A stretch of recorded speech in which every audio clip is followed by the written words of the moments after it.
नमस्कार दोस्तों, मैं हूं ज्योति गर्ग और आप देख रहे हैं मेरे साथ मेरा यूट्यूब चैनल जीवन के रंग। तो जैसा कि कार्तिक मास आने वाला है, आज हम बात करेंगे कार्तिक महीने में पड़ने वाले कुछ ऐसे त्योहार, कुछ ऐसे दिन जिनका कार्तिक स्नान करने वाले व्यक्तियों को विशेष ध्यान रखना चाहिए। जैसे कि हम लोगों को ये बात पता ही है कि कार्तिक सनातन धर्म में विशेष महत्व रखता है।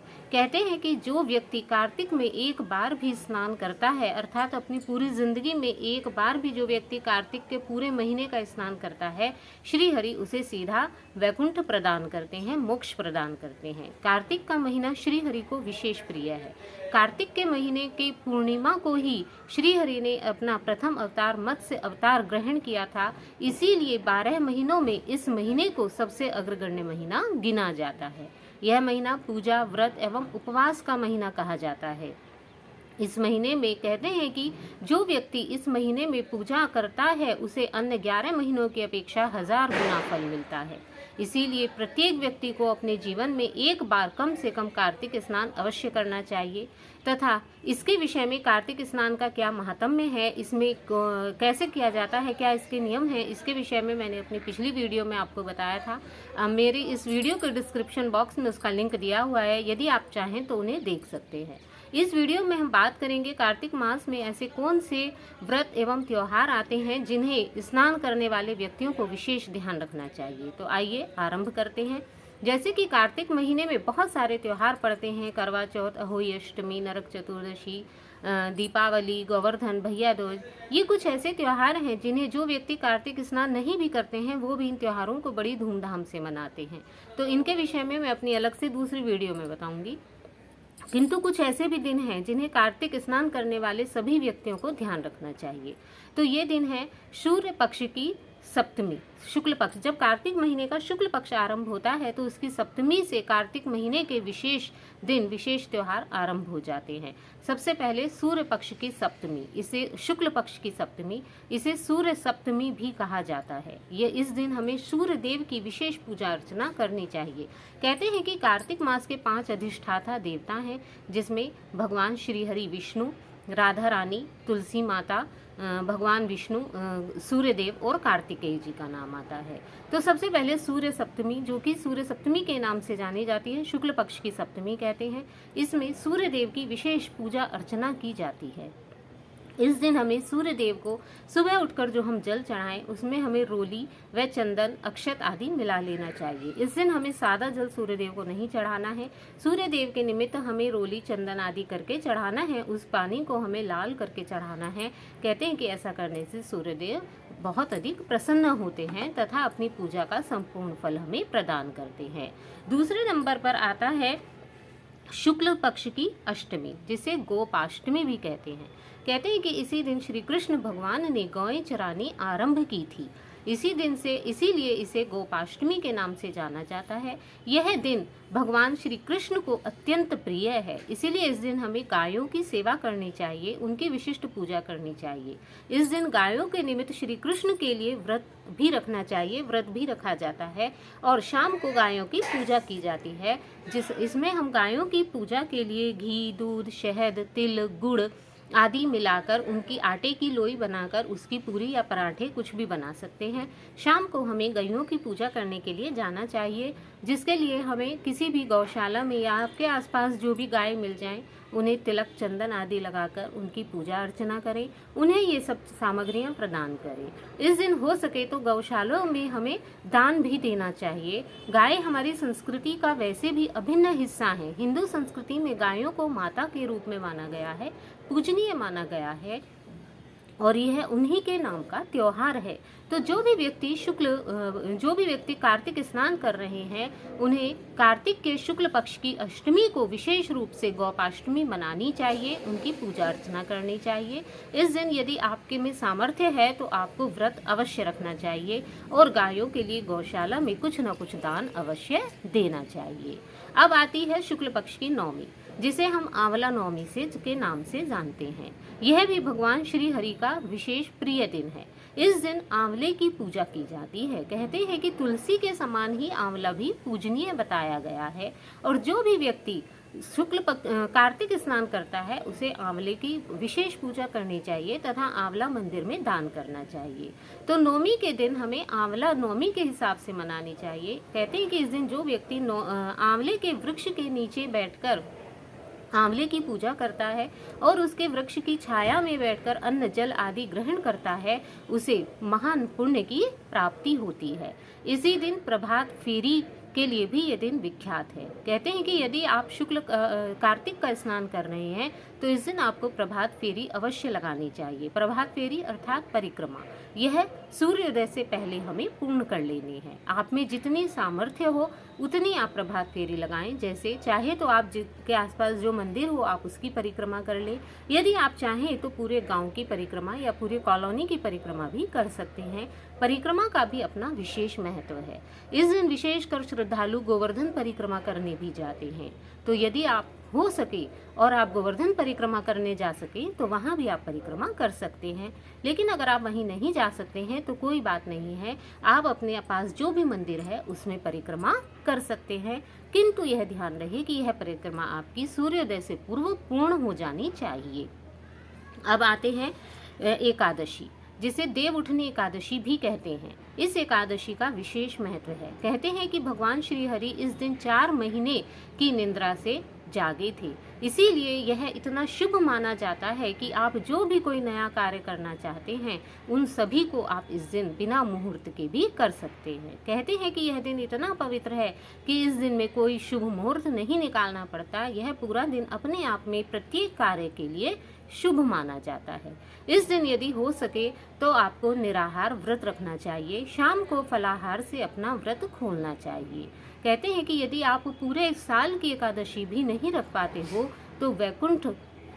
तो देव उठनी एकादशी का व्रत अवश्य ही करना चाहिए। यह श्री हरि का विशेष दिन है। इस दिन जितना अधिक से अधिक हो सके आपको श्री हरि की पूजा करनी चाहिए। इसी दिन तुलसी विवाह का आयोजन भी किया जाता है। यह दिन तुलसी विवाह के लिए भी प्रसिद्ध है। कहते हैं कि इसी दिन माँ तुलसी की शालिग्राम जी के साथ विवाह संपन्न हुआ था। तो आपको इस दिन माँ तुलसी पर श्रृंगार अवश्य करना चाहिए। यदि आप में सामर्थ्य है, आप तुलसी विवाह का आयोजन कर सकते हैं तो आप वह करें। यदि इतना नहीं है तो आप छोटा सा तुलसी विवाह भी अपने घर में कर सकते हैं। उसके लिए तुलसी जी के ऊपर श्रृंगार अर्पित करें, उनके साथ शालिग्राम भगवान जी को बिठाएं और उनके दोनों का एक साथ श्रृंगार करें। शालिग्राम भगवान जी पर भी आपको तिलक आदि लगा के उनकी भी पूजा करनी चाहिए और माँ तुलसी की विशेष पूजा करनी चाहिए। इस दिन शाम के समय तुलसी माता के सामने 108 बत्ती का दिया जलाने की भी परंपरा है। कहते हैं कि यदि हो सके तो इस दिन हमें तुलसी माता की 108 परिक्रमाएं अवश्य लगानी चाहिए और इसी के साथ ओम नमो भगवते वासुदेवाय इसका जाप करना चाहिए। कार्तिक मास में हम तुलसी माता के कुंवारे स्वरूप की पूजा करते हैं तथा आज के दिन देव उठनी एकादशी के दिन उन्हें लाल सिंदूर अर्पित किया जाता है। आज के बाद से 5 दिन तक माता तुलसी को लाल सिंदूर ही अर्पित करना है। बाकी अब से पहले आपको माता तुलसी को पीला चंदन चढ़ाना है। तो इस दिन यदि हम तुलसी माता की पूजा करते हैं, शालिग्राम भगवान जी के साथ उन्हें स्थापित करते हैं तो भगवान बहुत ही प्रसन्न होते हैं और आपको मनवांछित फल प्रदान करते हैं। अब आते हैं कार्तिक मास की द्वादशी। इस दिन झंडारोहण किया जाता है। कहते हैं कि इस दिन हमें अपनी तुलसी माता पर तथा मंदिर में या अपने घर की छत पर हमें इन जगह झंडारोपण करना चाहिए। यदि जो भी व्यक्ति मंदिर में झंडारोहण करता है, पताकाएं फहराता है, कहते हैं कि जितने दिन तक उसके झंडे की पताका, जितनी बार उसके झंडे की पताका फहराती है, भगवान उतने ही वर्ष तक उसे गोलोक में निवास प्रदान करते हैं। इसीलिए इस दिन हमें झंडारोहण अवश्य करना चाहिए। भगवान के मंदिर में तथा तुलसी माता पर ध्वजा अवश्य ही फहरानी चाहिए। अब आते हैं शुक्ल पक्ष की त्रयोदशी। यह राधा रानी के लिए निश्चित है। इस दिन हमें राधा रानी के निमित्त व्रत एवं पूजन करना चाहिए। राधा रानी की उपासना करनी चाहिए और उनसे यह प्रार्थना करनी चाहिए कि हे राधा रानी, आप श्री हरि के साथ हमारे हृदय में विराजमान हो। इस दिन का व्रत राधा रानी को समर्पित किया जाता है। अब आते हैं वैकुंठ चतुर्दशी, जिसे शुक्ल पक्ष की चतुर्दशी, जिसे वैकुंठ चतुर्दशी भी कहते हैं। कहते हैं कि इस दिन वैकुंठ चतुर्दशी, जैसा कि नाम से ही आपको प्रतीत हो रहा है, यह सीधा मोक्ष का द्वार खोलने वाली चतुर्दशी है। कहते हैं कि जो व्यक्ति और कोई व्रत नहीं भी कर सकता उसे भी वैकुंठ चतुर्दशी को व्रत करना चाहिए। इसे देव दीपावली भी कहते हैं। कहते हैं कि इस दिन देवताओं की दीपावली होती है, अतः शाम को हमें अपने घर की छत पर दिए अवश्य जलाने चाहिए। इस दिन हमें मंदिर में भी दियों का प्रकाश करना चाहिए। जो व्यक्ति मंदिर में इस दिन दिए जलाता है, भगवान उसे प्रकाशमय लोक में स्थान प्रदान करते हैं। प्रकाशमय लोक अर्थात अपने साथ स्वर्ग में निवास देते हैं।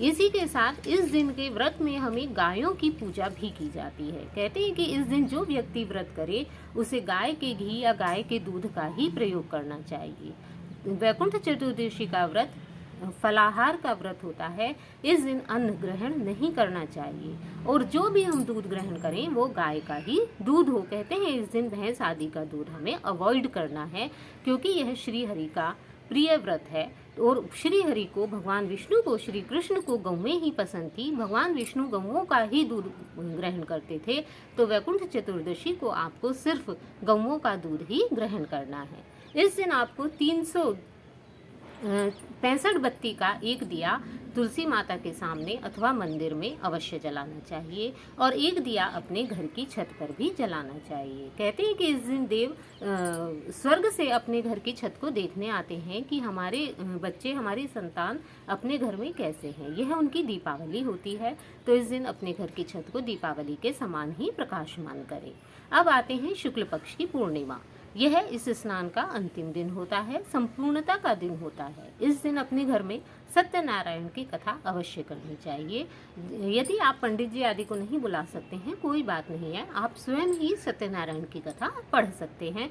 सत्यनारायण की कथा करके अपने व्रत का पारायण करना चाहिए। जितना आपसे हो सके आपकी सामर्थ्य के अनुसार उस दिन ब्राह्मणों को दान अवश्य देना चाहिए। कहते हैं कि किसी भी व्रत का पारायण दान के बिना संपूर्ण नहीं होता, तो जितनी आपकी सामर्थ्य है उतना आप अवश्य ही दान दीजिए। किसी भी ब्राह्मण को आप भोजन करा सकते हैं, दान दे सकते हैं, वस्त्र, कपड़ा, छाता, जूता, जितना भी आपसे बन सके, जो भी बन सके वह आपको दान अवश्य देना चाहिए। तो ये है शुक्ल पक्ष में पड़ने वाले कुछ ऐसे विशेष दिन जिन्हें कार्तिक स्नान करने वाले सभी व्यक्तियों को ध्यान में रखना चाहिए।